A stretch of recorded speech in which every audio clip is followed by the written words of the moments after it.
So yan po guys, makita nyo no, sa kalangitan. Parang makita natin no, na parang sawa yung andyan. Ngayon na tayo nakakita ng ganon, na parang sawa yung nakaguhit dyan. No?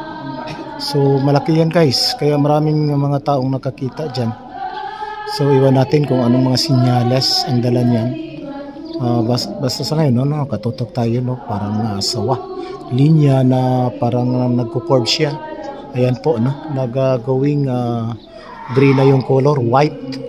So makita pa rin, ayan, no, nag-change color yung ating cellphone, no. Parang AI na rin itong nagdadala sa kanya para makikita talaga yung diferensya na kung naka-gray siya o kung naka-color. Yan po, no. So makita natin naka-gray na siya, no. Black and white, yun, andyan pa siya. Parang dahan-dahang nawawala siya guys, na. Ayan po. So makita natin, dito tayo nakatutok, no, mula dito sa cemetery. Yan po guys. Yan po. So parang sawa.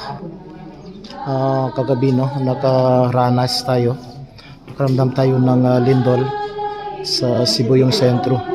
Iwan natin kung may sinyales na dala itong sawa na ito, kung anong participation doon sa lindol kagabi. So yan po, maraming salamat sa panonood.